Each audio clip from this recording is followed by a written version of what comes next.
Pero,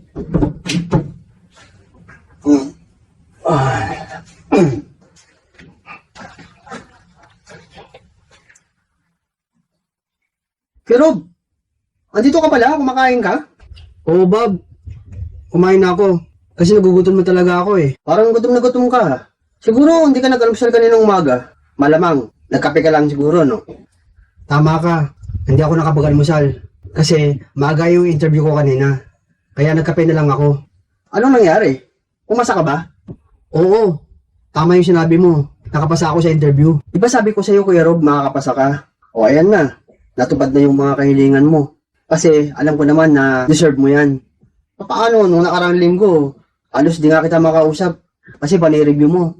Kaya naman pala, eto ang bunga ngayon. Kaya tuwang-tuwa ako, nakapasa ka. Sana, good luck pa sa mga susunod mong journey. Kaya andito lang ako, patuloy na sumusuporta sa'yo. Alam ko naman yun na naniniwala ka sa akin na makakapasa ako. Malaking tulong yun para sa akin. Kasi yung pagtitiwala mo sa akin, isang malaking bagay yun na pinangawakan ko para makapasa ako.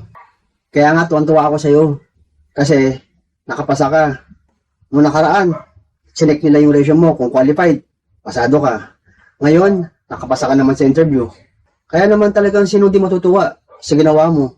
Nakikita ko, unti-unti na nagkakaroon ng pag-asa ang mga pinapangarap natin. Kaya nga nag-concentrate ako sa pag-review ko. Kaya nga hindi ako nagpa-istorbo sa iyo eh. Para makapasa ako sa exam. Dahil alam mo na kailangan kong reviewin yung resume ko. Kasi alam ko, yun ang itatanong sa akin ng employer. Galing ako sa barangay ngayon. Kasi kumuha ako ng national ID. Dahil wala pa nga ako nun.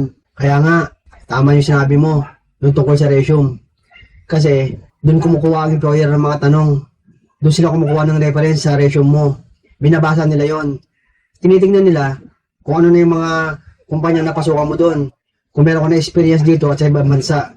Kaya nga pinagbuti ko yung pag-review eh, para makapasa ako sa interview. Kaya pala pagising ko kaninang umaga, parang maingay dyan sa kapitbahay natin. Yun pala yun, yung kuha ng national ID. Kaya pala kanina, hinahanap kita eh. Nagpunta ka pala ng barangay. Buti naman, nakapag-apply ka na ng national ID mo. Maganda na rin, Kuya Rob, na kumuha ako ngayon. Kasi alam ko meron ka ng national ID. Para parehas tayong dalawa. Buti nga, nakatapos na ako eh. Paano, ang daming pila doon? Ang daming tao. Kaya nga dito, naabutan kita, Kuya eh. Kumakain ka pala. Tama yan. Parehas tayong merong national ID. Kasi malaking bagay yan. Lalo na kapag pumunta ka sa mga government agencies o sa mga private company. Kasi yung ID na yan, ino-honor dyan. Yung ID na yan, pangkalahatan yan. Kaya dapat, lagi nating hahawakan at iingatan yan kung saan man tayo magpunta. Di ba, Kuya Rob, nakapasa ka sa interview? Bali, anong susunod mong gagawin ngayon? Meron bang advice sa iyo ang employer pagkatapos ng interview mo sa kanya? Pagkatapos ko ng interview, sinabihan niya ako ng employer na pasadong araw ako. At sinabi rin niya sa akin na makipag-coordinate daw ako sa agency. Ipaalam pa daw sa kanila na nakapasa raw ako sa interview. Para raw lagi nila ako i-update sa aking aplikasyon. Kung ano pa yung susunod kong gagawin. Tama yung employer na nagpasa sa iyo. Tumawag ka sa agency, sabi mo sa kanila yung pinasasabi ng employer na nakapasa ka. Para lagi nilang i-update yung application mo. Oo nga, Bob. Hindi ko pa nga alam kung ano yung mga susunod kong gagawin. Basta ang alam ko, i-inform ko yung agency na nakapasa ako sa interview. Ano kaya sa tingin mo, Kuya Rob? Magkakaroon ka pa kaya ng final interview niyan? Yan ang hindi ko alam. Kasi wala naman nabanggit yung employer. Basta sabi niya sa akin, pasado ako sa interview. Malalaman ko naman yan sa agency kung ano sasabihin nila eh. Kasi makikipag-coordinate yung agency doon sa employer. Malalaman ko kung meron pa akong final interview. Kung wala, di mas maganda. Pasado na talaga ako. Siya nga pala, Kuya Rob, maliban dyan sa interview mo na nakapasa ka, meron ka pa bang ibang dapat na gawin? Kung wala nang final interview, bali naalala ko pala na magkakaroon ako ng exam. Kasi, nung mga panahon na bago ko tanggapin ang aplikasyon sa agency, sinabihan ako na willing ba ako mag-exam. Ngayon naalala ko na pala na magkakaroon ako ng exam. Kaya titingnan ko kung anong mangyayari. Kasi yung exam na yon, may bayad yun. Kaya dapat paghandaan ko yun. Hindi lang yun. 4 na subtest yun. 4 na kategory yun. Reading, writing, listening, at speaking. Kailangan ipasa ko lahat yun. Isang subtest lang na ibagsak ko, naku, uulit na naman ako ng exam. At hindi lang yun. Panibagong bayad na naman yun. Kaya dapat mag-review ako ng maigi. Dapat may pasa ko lahat yun. para isang bayaran na lang. Naku, akala ko tapos na. Meron pa palang ganyang klaseng exam. Mukhang mahirap yan, Kuya Rob ah. Sana may pasa mo yung exam na yan. Kasi biruin mo, 4 na kategory ang i-exam mo. 4 na subtest. Eh kung hindi ka pumasa sa isa, uulit ka na naman. Eh di ba sabi mo may panibagong bayad yun? Tama ka, Bob. Kailangan talaga ipasa ko yun. Para hindi na ako uulit at magbabayad uli. Meron pala silang in-offer na online review. Lifetime yun, unlimited. Pwede raw ako mag-apply doon. May bayad yun pero hindi naman ganun kalaki. Kaya nag-iisip nga ako kung mag-apply ako eh. Kasi para makapag-review ako na maayos. Ang hirap kung hindi ako mag-review. Mangangapa ako. Hindi ko alam kung anong klaseng exam yun. Duloy mo, 4 na kategory yun. Kung iisa-isahin ko yun, baka di ko kakayanin kung sa sarili ko lang kaalaman yun.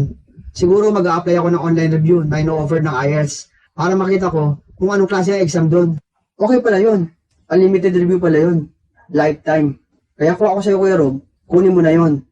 Para sigurado makapasa ka sa exam mo. Oo, siguradong kukunin ko yung online review para makapasa ako. Kasi yun din ang advice sa akin ng agency noon. Sinabihan nila ako na mag-online review ako para makapasa ako. Paano marami kasi noon sa kanila na nag-exam na hindi nag-online review. Kaya maraming bumagsak.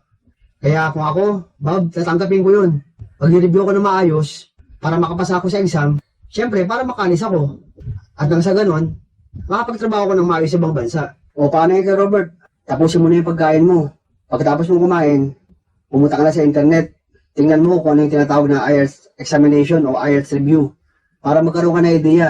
Kasi kung dumating yung pagkakataon na kukunin mo yung online review, eh makakapasa ka sa examination. At di ka na rin mahirapan pa. Oo, tatapusin ko na yung pagkain ko. At tama yung sinabi mo. Kailangan tumingin ako sa internet. Tingnan ko yung IELTS kung ano yon. Alamin ko kung paano ba yung procedure nila sa pag-exam. Alamin ko rin kung meron din silang mga pre-trial na review sa online. Para kahit pa paano, meron na akong idea. At sana, pag dumating yung pagkakataon na mag-exam na ako, alam mo na kakausapin kita, lalapit ako sa'yo. Pag-usapan natin kung ano yung dapat natin gawin. Kasi alam mo naman, wala kayong babayaran sa exam. Ikaw lang inaasahan ko ron. Alam ko, tutulungan mo ako, di mo ako babayaan. Siyempre ako din, tutulong din ako. Para man sa ganon, ikaw at ako hindi mahirapan sa pagbayad dun sa exam na gagawin ko. Walang problema yung Kuya Rob. Basta anytime, sabihin mo lang sa akin kung kailan ka mag-exam. Kasi nga, di ba sabi mo may bayad yun. Huwag ka mahiya sabihin mo lang sa akin kung kailan yun. Pag dumating yung araw na mag-exam ka, ipaalam mo agad sa akin para makagawa ko ng paraan sa pambayad mo sa iyong examination. Salamat ulit sa'yo, Bob. Hindi mo ako pinababayaan. Talagang sinusuportahan mo ako. Pag meron ako mga problema, pag meron ako mga pangangailangan, nandiyan ka. Pag lumapit ako sa'yo, hindi ka nagdadalawang salita. Kaya maraming salamat sa tulong mo. Pag dumating yung araw at oras ng exam ko, sisiguraduhin ko at pipilitin ko na makapasa ako sa exam. Kasi napakahirap yun, alam ko. Kasi sayang yung ibabayad. Kaya naman ang gagawin ko, mag-review ako ng maigi para may pasa ko ang exam. Huwag kang mag-alala, Bob. Sasabihin ko agad sa'yo kapag mag-exam na ako. Maaga pa lang, ipapaalam ko na sa'yo para makapaghanda tayo sa babayaran natin sa exam ko. Walang problema, Kuya. Basta andito lang ako, lagi nakasuporta sa'yo. Bali, bababa na ako. Kasi kahapon, kinausap ako ni Miss Joanna. Sira yung sampayan nila. Nakikiusap lang naman na baka pwede kong ikabit yung sampayan nila. Kasi wala siya magamit. Ang dami niya nilabahan, nakatambak doon. Kaya pumunta muna ako sa kanila para iayos ko yung sampayan nila. Sige, Kuya Rob. Bali, mauna na ako. Pupunta na ako sa kanila.